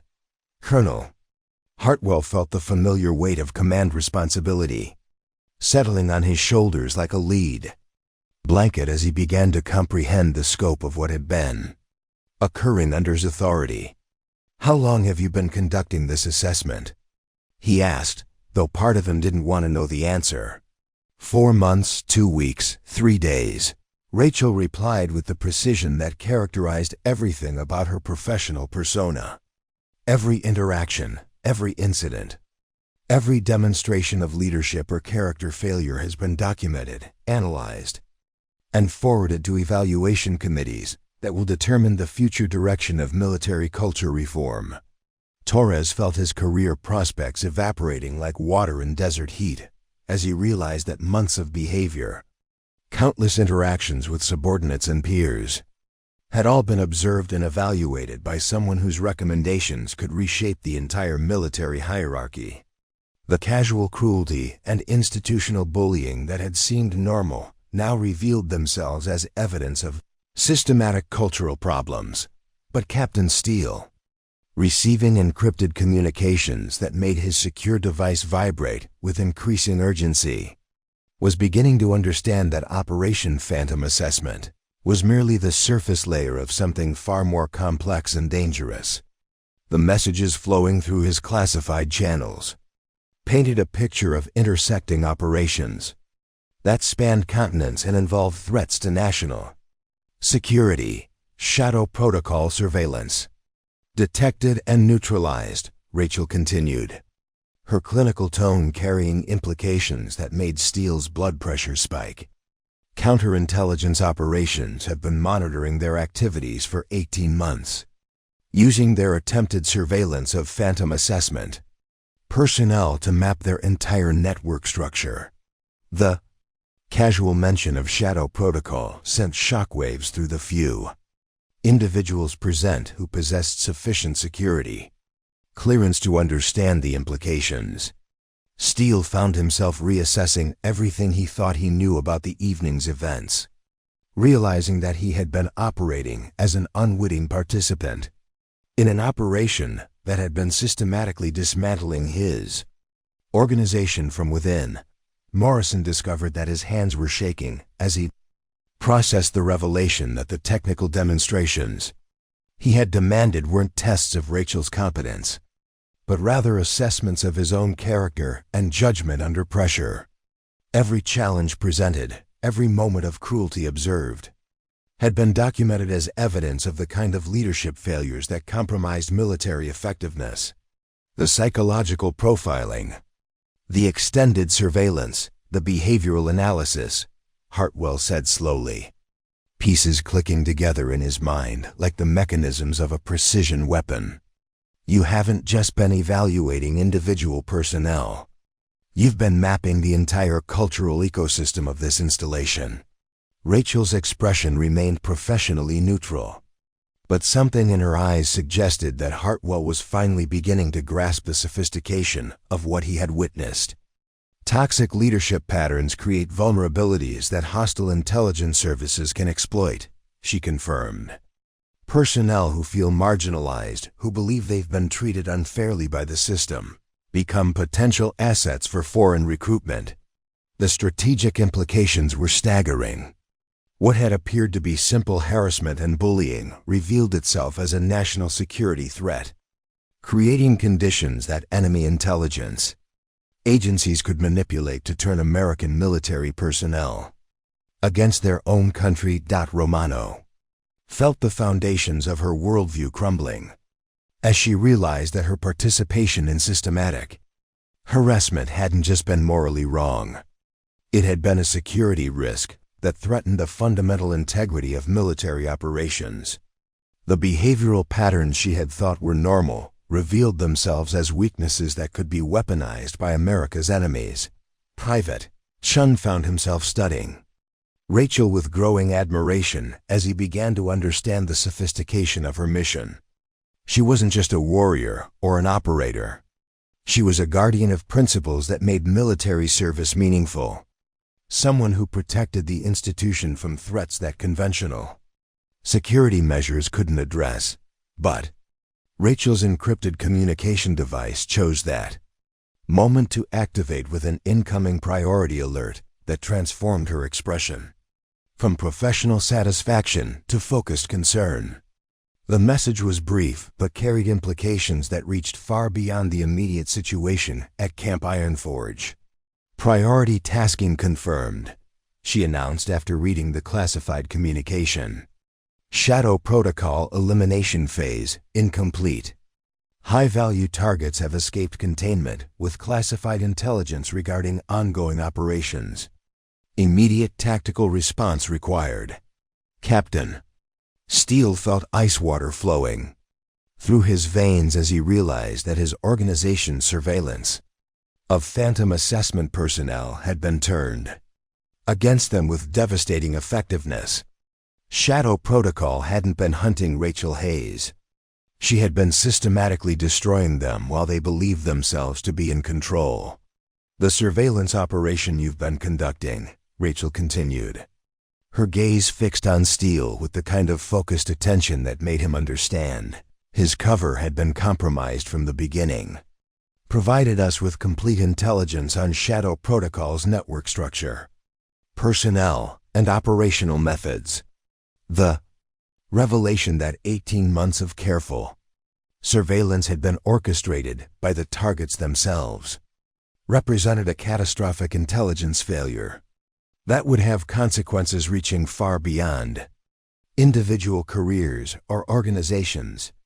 Steele's encrypted device vibrated with emergency extraction protocols that confirmed his worst fears about the scope of the disaster. Thornfield, listening to the operational briefing with the growing horror of someone who had stumbled into events far beyond his comprehension, finally found his voice. The harassment, the systematic humiliation, all of it was designed to test our character and document our failures. Rachel's response carried the weight of final judgment, delivered with the clinical precision of someone who had spent months evaluating the moral courage and leadership potential of everyone present. Every insult, every moment of cruelty, every choice to participate in or resist systematic abuse was documented and analyzed. Character under pressure reveals truth that formal evaluations cannot capture. The psychological assessment had been more sophisticated than anything any of them had ever encountered, designed to strip away the pretense and social conditioning that allowed toxic behaviors to flourish in institutional environments. Under the stress of perceived power over someone they believed to be helpless, each person had revealed exactly who they were when they thought there would be no consequences. Garcia found herself replaying months of interactions, casual cruelties and institutional bullying that had seemed normal at the time, but now revealed themselves as evidence of character failures that could compromise national security. The weight of documented evidence that would follow her for the rest of her military career pressed down on her like a physical force. But even as the immediate implications of Operation Phantom Assessment became clear, Rachel was already processing intelligence that suggested the evening's revelations were merely the beginning of a much larger and more dangerous confrontation. Shadow protocols escape with classified information meant that other operations, other personnel, other installations were now at risk. Counterintelligence operations are expanding, she announced, her voice taking on the crisp authority of someone delivering operational orders. Similar assessments are currently active at 17 installations across continental United States, with additional operations deployed in overseas theaters. The scope of the cultural evaluation was breathtaking in its comprehensiveness, representing a systematic examination of military leadership that would reshape the entire institution. But it also meant that the threats Shadow Protocol represented weren't limited to Camp Ironforge or even domestic installations. Staff Sergeant Vasquez, her intelligence training allowing her to process the strategic implications more rapidly than others, realized that they had witnessed something unprecedented in military history. This isn't just about individual assessment or cultural reform, she said quietly. This is about protecting the integrity of the entire military institution from internal threats that conventional security can't address. Rachel's confirmation carried the weight of classified operations that existed in the shadows between peace and war. The most dangerous enemies are often the ones who wear the same uniform, who operate from within the system they're sworn to protect. Operation Phantom Assessment exists to identify and eliminate those threats before they can compromise national security. As the full scope of the operation became clear, as careers ended and new realities emerged, the soldiers of Camp Ironforge began to understand they had participated in something that would be studied and referenced for decades to come. They had witnessed the evolution of military culture assessment, the birth of new protocols designed to ensure that strength and character were valued over dominance and control. The ghost had revealed not just her identity, but the entire architecture of an operation that would reshape military service for generations. And the real work was just beginning. Rachel stood at the center of the mess hall with the calm authority of someone accustomed to making decisions that affected lives and nations, her presence now commanding absolute attention from every person present. The transformation from apparent victim to operational commander was complete. But the most critical phase of her mission was just beginning. The assessment phase is concluded, she announced, her voice carrying the weight of final judgment as she accessed her secure tablet to review months of documented evidence. Individual consequences will now be determined based on demonstrated character, moral courage, and potential for rehabilitation or advancement. Thornfield felt the weight of impending doom settling on his shoulders, like a burial shroud as he waited to learn the fate that his months of toxic behavior had earned. His psychological need to dominate and control had been systematically documented, creating an evidence file that would follow him for the remainder of his military career and beyond. Staff Sergeant Jake Thornfield, Rachel said, her clinical tone carrying the authority of final judgment. Your behavior demonstrates systematic abuse of authority, psychological manipulation of subordinates, and character failures that compromise unit effectiveness and create security vulnerabilities. The formal assessment landed like a death sentence, each word precisely chosen to document the scope of his failures and their implications for military readiness.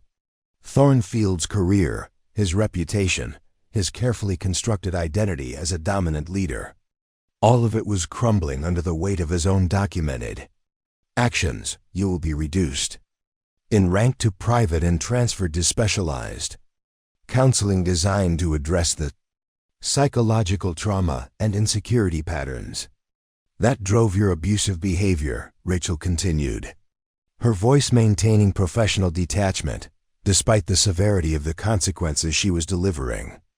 Additionally, you will participate in an intensive character rehabilitation program that will either prepare you for future service or confirm your unsuitability for military duty.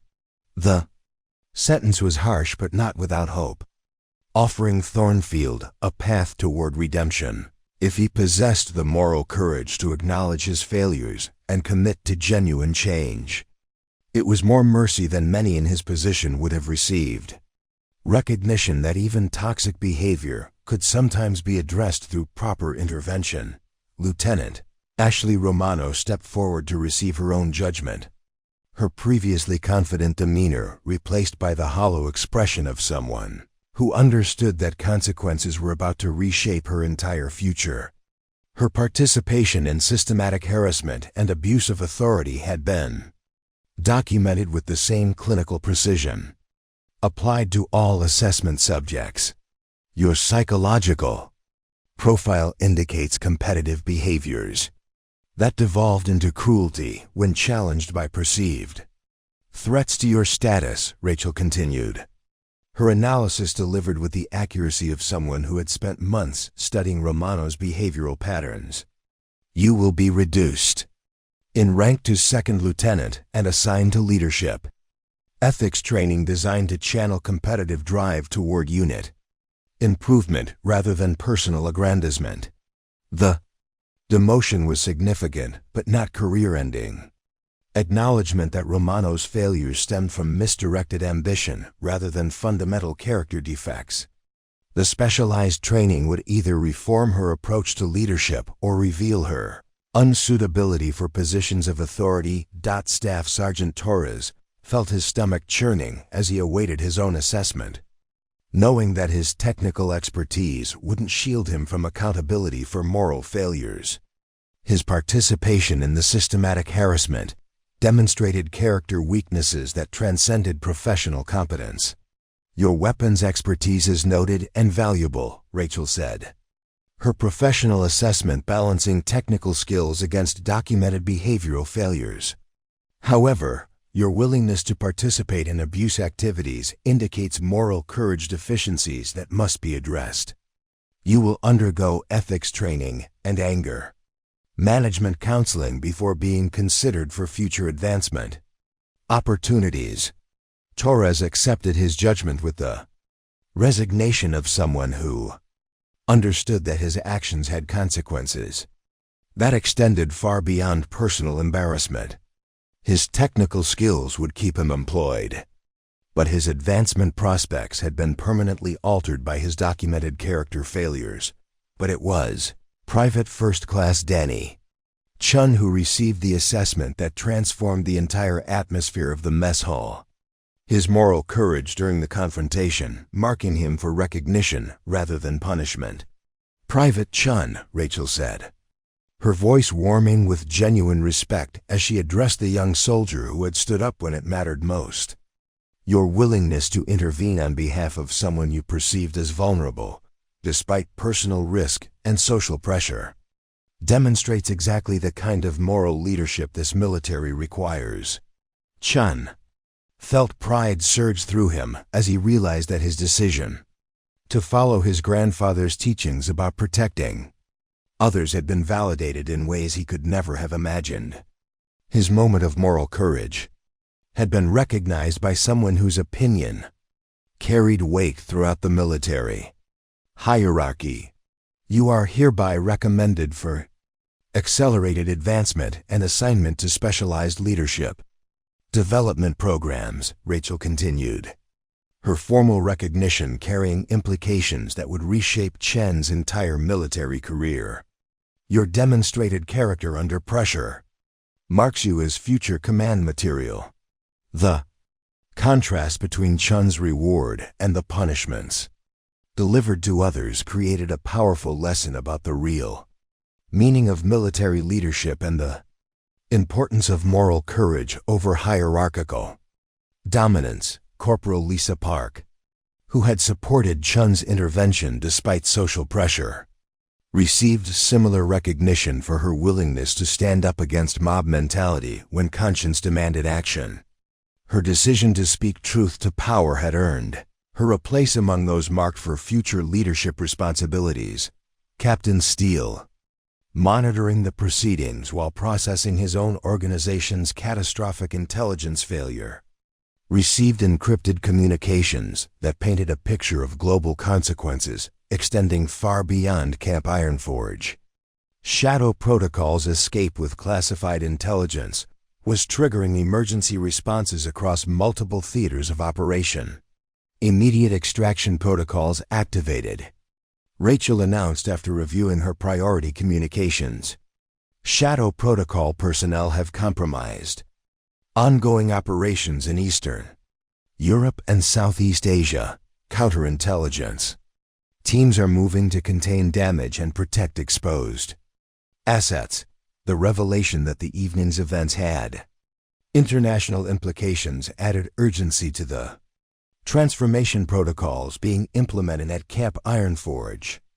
The cultural changes Rachel was orchestrating weren't just about improving military effectiveness. They were about protecting national security from internal threats that conventional measures couldn't address. Colonel Hartwell felt the weight of command responsibility settling on his shoulders as he contemplated the scope of changes that would be required to implement Rachel's recommendations.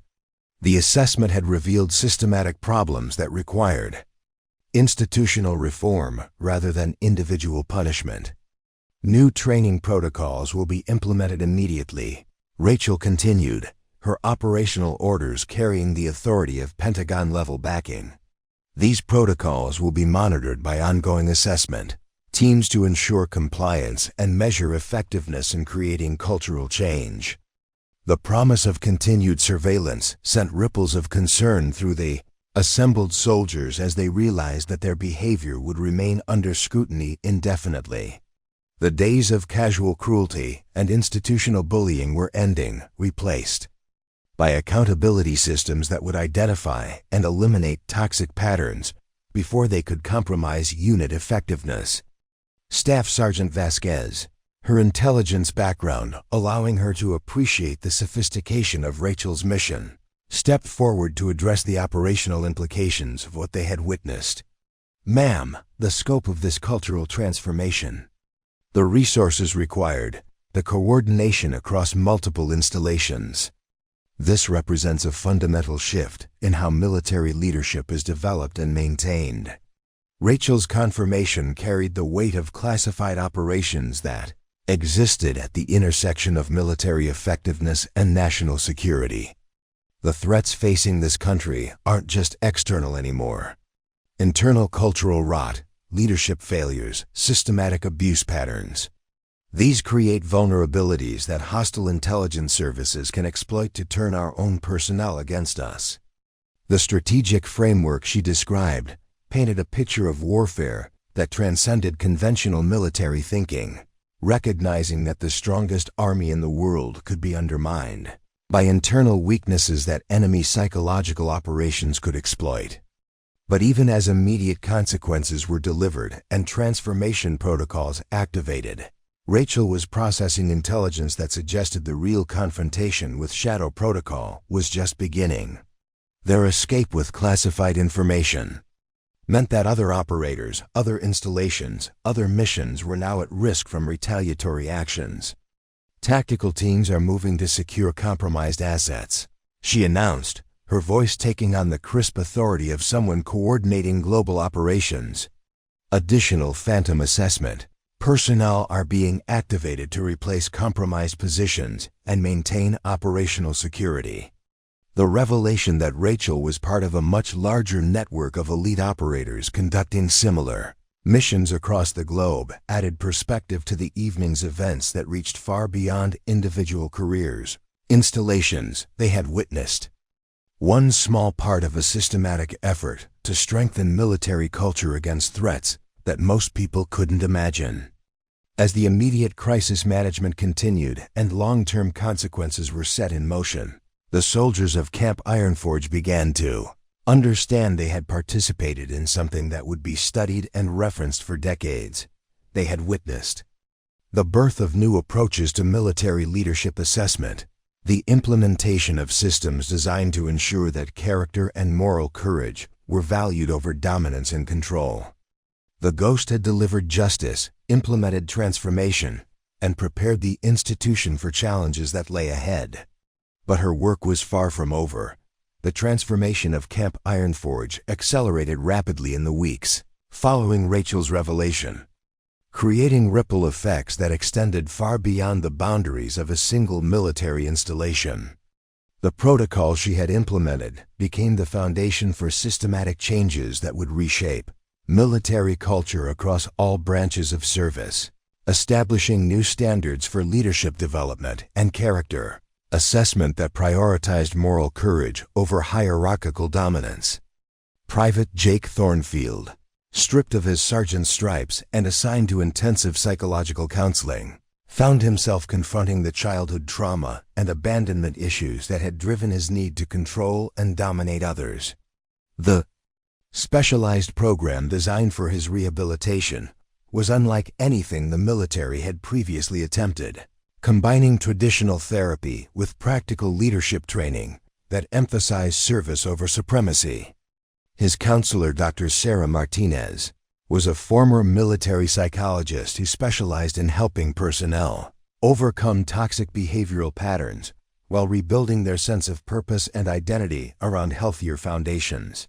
Your grandfather's abandonment created a wound that you've been trying to heal through dominance, she explained during one of their sessions. But real strength comes from lifting others up, not tearing them down. The transformation wasn't easy or immediate. Thornfield's psychological patterns had been reinforced by years of institutional culture that rewarded aggressive behavior and punished vulnerability. But gradually, as he worked through his trauma and learned new approaches to leadership, he began to understand what Rachel had been trying to teach through her assessment. "I thought power meant making others smaller," he wrote in his rehabilitation journal 6 months after the incident. "I understand now that real leadership means helping others become stronger than they thought possible. I have a long way to go, but I finally know what direction to walk." Ashley Romano's demotion to second lieutenant had initially felt like the end of her military career, but the specialized leadership training she underwent revealed capabilities she hadn't known she possessed. The competitive drive that had previously manifested as cruelty toward perceived threats was redirected toward unit improvement and mission excellence. Her new commanding officer, Major Patricia Williams, had been specifically selected for her ability to mentor officers whose aggressive tendencies needed channeling rather than elimination. "Competition can be healthy," Williams explained during Romano's performance review, "when it's focused on exceeding standards rather than destroying opponents." Romano's transformation became one of the program's most notable successes. Her natural leadership abilities, once corrupted by insecurity and toxic competition, were refined into genuine command presence that inspired rather than intimidated. Within 18 months, she had regained her lieutenant rank through demonstrated character growth and was being considered for specialized assignments that required both tactical competence and moral courage. Staff Sergeant Torres discovered that his technical expertise, combined with newly developed ethical awareness, made him an exceptional instructor for junior personnel. The anger management counseling he underwent revealed that his participation in harassment activities had stemmed from frustration with his own limitations rather than genuine malice toward others. His new role, training recruits in weapons handling and military ethics, allowed him to channel his knowledge toward building competence rather than exposing weakness. "Every soldier I train properly," he told his counselor during a progress review, "is someone who might save lives in combat. That's more important than my ego." But it was Private First Class Danny Chun whose trajectory most clearly demonstrated the power of moral courage, recognized and rewarded. His accelerated advancement through the Leadership Development Program was unprecedented in Camp Ironforge's history, with his performance evaluations consistently noting exceptional character and judgment under pressure. Chun's grandfather lived to see his promotion to sergeant, the old Marine's pride evident as he watched his grandson receive recognition for upholding the values he had tried to instill. "You did right when it mattered," the elderly veteran told him during the promotion ceremony. "That's what being a real soldier means." The leadership development program Chun entered was designed around the principles Rachel's assessment had revealed, that true military effectiveness depended on leaders who would protect the vulnerable, maintain ethical standards under pressure, and inspire others through service rather than domination. His rapid advancement through the ranks was accompanied by assignments that tested these principles under increasingly challenging conditions. Colonel Hartwell's implementation of the new cultural protocols extended beyond individual rehabilitation to systematic, institutional change. The training programs developed from Rachel's assessment data were implemented not just at Camp Ironforge, but across military installations worldwide, creating standardized approaches to character development that prioritized ethical leadership over authoritarian control. The Phantom Assessment Protocol became standard procedure throughout the military, with undercover evaluations conducted regularly to identify both toxic leadership patterns and exceptional moral courage. The program's success in improving unit cohesion and operational effectiveness while reducing security vulnerabilities made it a permanent fixture of military personnel development. Captain Alex Steele's organization, Shadow Protocol, was systematically dismantled through coordinated operations that spanned multiple continents. The intelligence Rachel's team had gathered during their surveillance operations provided complete mapping of the network structure, leading to arrests and prosecutions that eliminated the threat they had posed to national security. But before departing Camp Ironforge, she made one final visit to the mess hall where her assessment had reached its dramatic conclusion. The atmosphere had been transformed from the toxic environment she had encountered 4 months earlier into something that reflected the values the military was supposed to embody. Respect for all personnel regardless of rank, mutual support rather than competitive destruction, and leadership based on service rather than dominance. Sergeant Chun, now responsible for training new personnel in military ethics and leadership principles, approached her during this final visit.